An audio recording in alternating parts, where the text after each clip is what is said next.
Pero desde el mes aniversario de que se fundó esto, estamos acá. Qué hermoso grupo, los felicito, los aliento. El Señor me hizo pensar en una pregunta. Estamos tratando preguntas que le hicieron a Jesús en la iglesia, en Espacio Varón, y hubo una que me impactó. Yo les voy a contar el contexto, así ustedes están bien informados. Allí, en el libro de Juan, aparece un personaje muy querible, como Juan el Bautista, que hace una tarea extraordinaria, como discipulador, como líder. Lo leemos, ponemos ahí, Evangelio según San Juan, capítulo 1, versículo 36. Así estamos todos informados de lo que vamos a hablar. Sencillito.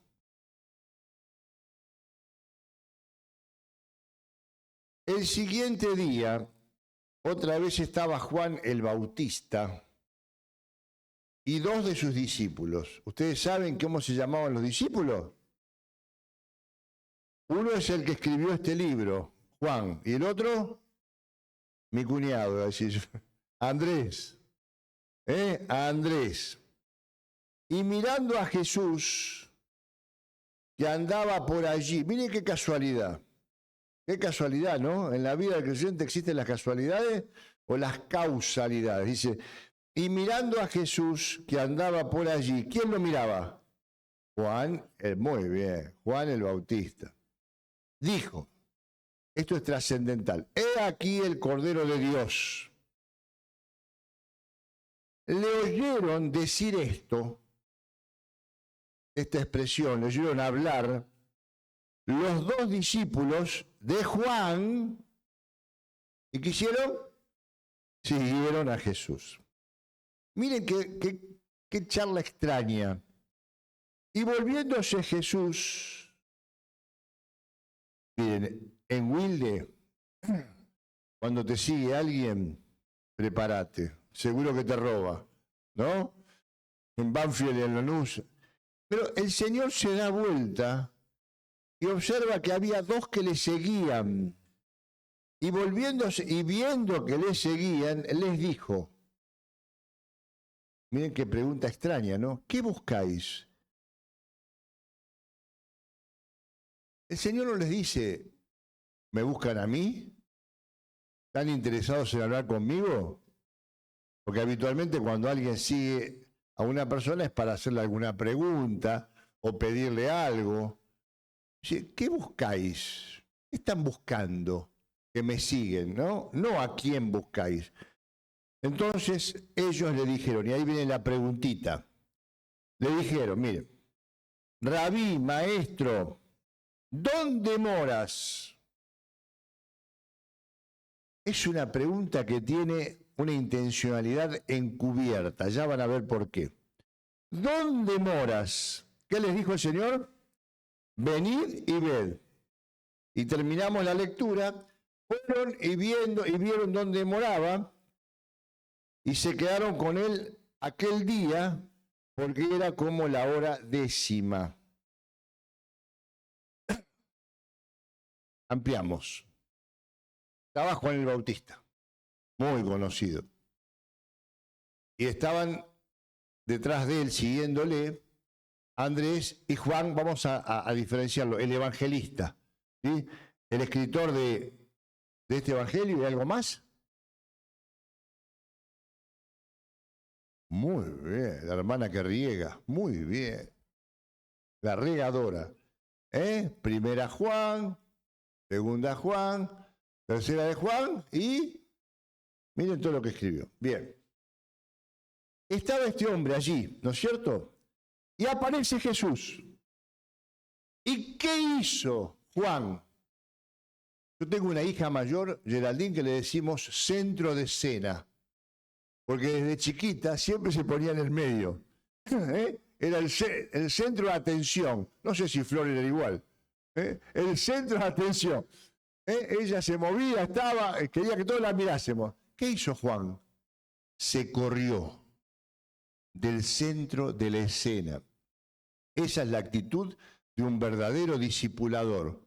Se corre su personalidad, sus experiencias, no es autorreferencial, no habla de él, sino que muestra a Jesús. Y eso es lo que hizo Juan. Se corrió del centro de la escena y le presentó ¿a quién? Al Cordero de Dios. ¡Wow! Cuando ellos escucharon esta frase, se inquietaron y se interesaron. ¿Qué hubiese sido de la vida de Andrés y de Juan si en vez de seguir a Jesús hubiesen seguido a Juan el Bautista? Un fracaso. Hubiesen seguido un hombre ejemplar, modelo, pero un fracaso. A los pocos días, ¿qué había pasado con Juan? Sirvieron la cabeza en una bandeja. El Señor Jesús también murió, pero resucitó. Fue el tema de la cena del Señor allí en Vicente López. Qué maravilloso es pensar que estos hombres siguieron a Jesús. Primera lección hacia el paso.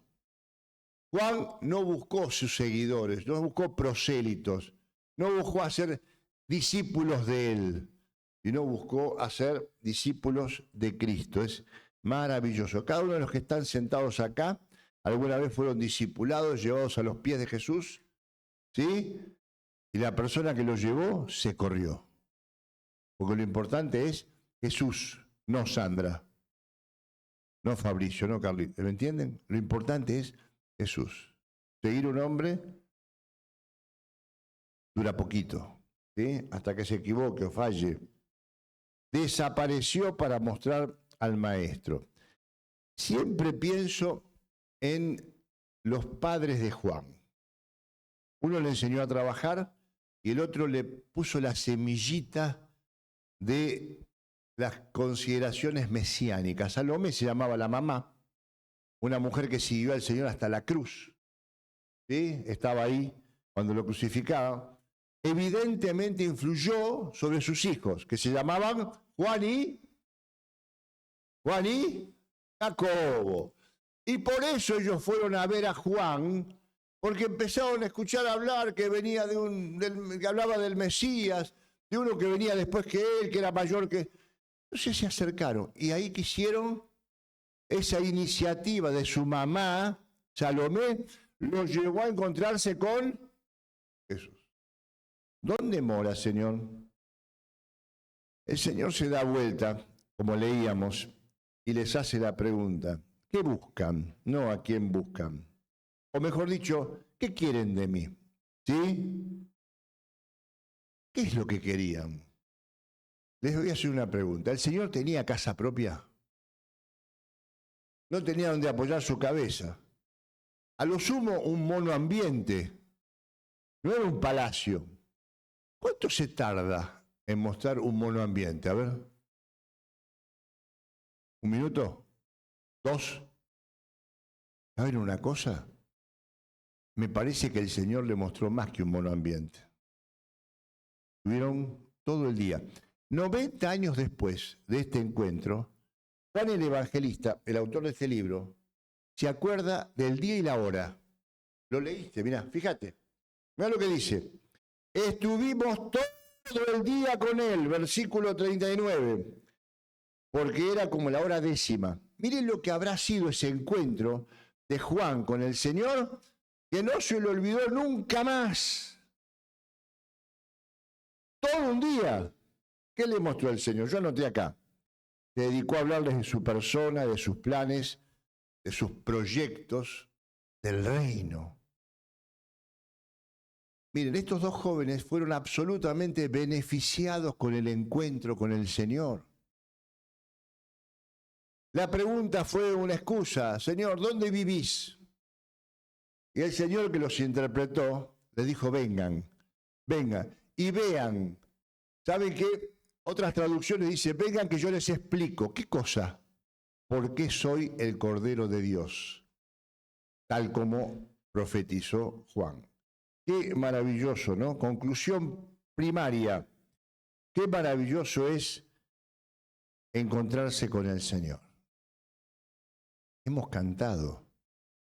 Cerca estás. Miren, la tierra es estrado de sus pies, dice el Salmo, o el cielo es estrado de sus pies. ¿Dónde está el Señor ahora? Cada vez que yo canto esta canción a sus pies, miro para arriba. No para abajo. Bueno, los pies, uno se ve inclinado a mirar para abajo. Que miramos para arriba porque los pies del Señor, ¿dónde están? Arriba. ¿Ustedes saben que en el cielo hay un hombre?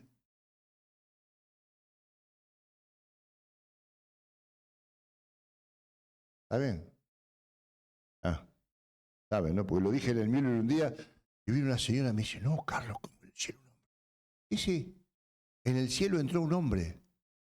Jesucristo, nuestro Salvador, está en el cielo, el precursor. Él está allí, ¿sí? En el cielo. Entró como tal. Dice la Biblia que con cuerpos glorificados, ¿sí? Se presentó a los suyos y lo reconocieron. El Señor se fue al cielo y de ahí vendrá a buscar a su iglesia. Seguimos. Decíamos que el encuentro siempre trae beneficios, ¿sí? Dos jóvenes cautivados, hambrientos de conocer al Mesías, tuvieron su recompensa. El Señor los llevó aparte para mostrarle hipotéticamente su casa, y no solamente le abrió la puerta de su corazón, sino también la puerta del cielo. La Biblia tiene un montón de ejemplos de búsquedas equivocadas. Quizás haya alguien entre nosotros que por muchos años buscó a Dios golpeando puertas equivocadas. ¿Dónde estás, Señor? ¿Dónde morás? Miren, yo puse algunos ejemplos para ilustrar algo acerca del mensaje y traer claridad. Allí por Éxodo 32, Moisés se tuvo que ir al monte Sinaí. Moisés, un líder del pueblo de Israel. Y dice la Biblia que como tardaba mucho y se pensaba que se había muerto en el monte, ¿qué hicieron? Le pidieron a Aarón, el responsable, el sacerdote, haznos dioses. ¿Y él les hizo qué? Muy bien, fundido, fundición. Y edificó un altar. Y yo puse acá, miren, búsquedas cerradas. La primera, exprofeso. ¿Qué significa a propósito? El pueblo de Israel sabía que en ese altar había un becerro de fundición, no era Dios. ¿Se dan cuenta? El hombre a veces rápidamente sustituye al Dios verdadero por un buey apis, que era la imagen que tenían de Egipto. Y vendieron sus anillos, sus joyas, para fundirlas y para hacer un buey que ocupaba el lugar de Dios. Señor, ¿dónde moras? Vengan y vean. Yo agradezco a Dios porque todos los que están sentados aquí le encontraron de manera personal al Señor como su Salvador. ¿Sí o no? Amén. Pero fíjense los desvíos que hay, los errores, a veces provocados. Aarón, un sacerdote insensible, les armó un altar y colocó un buey en lugar de Dios. Pero encontramos a Pablo, todos conocen esta escena. Pablo va a Atenas, ¿sí? Y dice, capítulo 17, le dice a los, observo que son muy religiosos. Aquí no hay, quizás, exprofeso, no hay dolo, no hay intencionalidad, sino hay un poquitito de ignorancia. Carlos, los griegos eran los más sabios del mundo. Sí, sí, para la mitología, para armar historias con sus dioses, para hablar de derecho, pero no en cuanto a Dios. Y dice Pablo, porque mirando vuestros santuarios observo un altar. ¿Se acuerdan? Éxodo 32, un altar. ¿Qué dice al Dios no conocido, al que adoran sin conocer? Yo les hago una pregunta. ¿Moraba Dios en ese altar? Se equivocaban. Los israelitas fueron a un altar que había un buey. Los griegos, por ignorancia, no es profeso, por ignorancia, iban y miraban y por ahí adoraban al Dios no conocido. No estaba Dios en ese altar. Por eso miren lo que dice Pablo. El que hizo el mundo y todas las cosas que hay en él, siendo Señor del cielo, no habita, no mora es la palabra, no mora en templos hechos por manos humanas. Lo que quiere significar, mi Dios y tu Dios no está limitado, ¿sí?, a un lugar físico o a estructuras creadas por humanos. A veces a propósito, a veces por ignorancia, la gente va detrás de una imagen. Lo vemos permanentemente, ¿no? La idolatría significa eso, sustituir a Dios por una imagen. Miren lo que pasó con la mujer samaritana. ¿Se acuerdan? Juan capítulo 4, vamos. Por costumbre, ya no es profeso, ya no por ignorancia, por costumbre. Le dice allí el Señor en Juan 4:21, mujer, créeme que la hora viene cuando ni en este monte, Gerizim, ni en Jerusalén, adorarán al Padre. ¿Qué le sugiere? Que la verdadera oración a Dios no estaba ligada a un lugar físico específico, sino a una relación personal con Él y a una vida de obediencia y servicio. Dios no puede ser confinado a un templo. Ella se pensaba que Dios estaba en un monte. Para el pueblo judío, Dios estaba en Jerusalén. Y yo les pregunto, ¿dónde mora el Señor? Díganme primero, en mi corazón. Hermana, gracias. Ya, muy bien. En mi corazón. Pero además está el alcance, ¿sí?, de una oración. Está al alcance de una lectura. Dios está más cerca. Por eso me encantó el himno, el coro que pediste, Fabri. Cerca estoy de donde mora el Señor. Salió un versito. Cerca estoy de donde mora el Señor. Dios nos ayude y nos bendiga en esta mañana para entender esto. Dios busca morar en el corazón de sus seguidores y busca vivir permanentemente en vasijas humanas. No es solamente recibir a Cristo, es que Cristo viva en nosotros permanentemente. Por eso fuimos sellados por el Espíritu Santo. ¿Por qué? Porque hemos recibido a Cristo y somos sus hijos de una vez y para siempre. No hay 10 veces de reconversión, 10 rebautismos del Espíritu. Es uno y para siempre. Dios quiere habitar en nuestras vidas. Miren lo que dice allí Romanos 8, me encanta. Ustedes no viven según la carne, sino según el Espíritu. Porque si alguno no tiene el Espíritu de Cristo, no es de Él. Y si el Espíritu mora, la palabra mora en ustedes, Dios vivificará también sus cuerpos mortales por su Espíritu que mora en ustedes. ¡Qué bendición saber! ¿Dónde mora el Señor? En mí, en mi corazón. Miren, no tenemos que ir al pasado, allí a Betábara, donde estaba el Señor junto al río Jordán, ni tenemos que ir al cielo, no podemos para encontrarlo. El Señor está acá. Su presencia es realidad. Por eso la canción A sus pies, que la pidió Miriam. ¿Bien? Mariel, te felicito. Encontramos al Señor, está cerca. ¿Dónde mora, Señor? En Boulevard 1212, ¿cómo era? 512. Sí, el Señor se hace presente donde están 2 o 3 reunidos. ¿Dónde mora? En la Capilla Sixtina. El Señor, nuestro corazón. Es maravilloso pensar en esto. Si somos creyentes, tenemos que experimentar. Poneme, Fabri, Gálatas 2:20. Ya no vivo, mas mora, claro, mas vive Cristo en mí. ¿Dónde mora, Señor? En mi corazón. ¿Qué experiencia la de Andrés y la de Juan?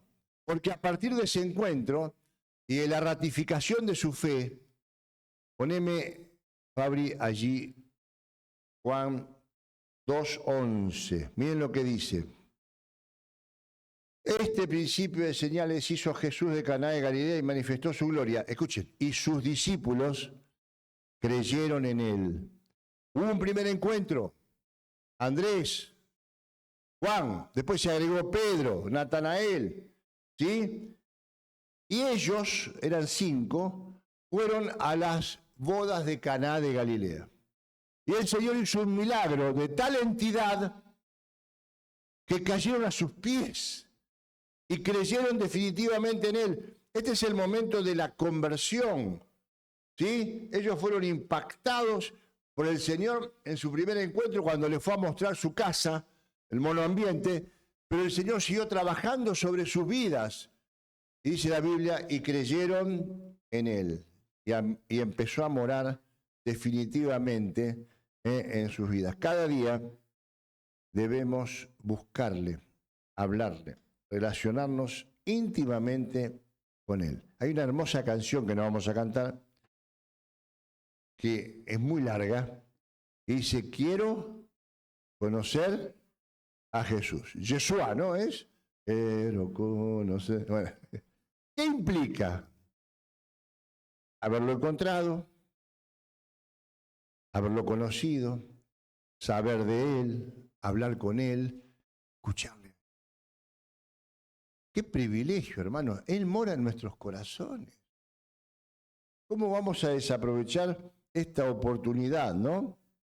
De estar permanentemente en contacto con él. Espero que sean todos del Señor. Si alguno todavía no lo es, miren lo que dice allí Juan 17:3. Y esta es la vida eterna, que te conozcan a ti, el único Dios verdadero, y a Jesucristo, a quien has enviado. Qué bueno que cada uno de nosotros, o quizás algún pariente, algún vecino al cual le podamos predicar el Evangelio, pudiese reconocerse pecador, arrepentirse por su pasado y creer de todo corazón, gracias. Ahora voy a hablar media hora más. Y creerle de todo corazón que Dios le amó de tal manera y murió por él en la cruz. Quiero terminar con el vasito de agua. Quiero terminar diciéndoles por qué estamos tan contentos y agradecidos a Dios. Porque tal cual le pasó a Juan y a Andrés, habernos encontrado con el Señor fue lo mejor que nos pasó en la vida. Hay un antes y un después. Gracias a Dios que no vivimos equivocados. ¿Saben la cantidad de gente que viene a la iglesia? Golpeada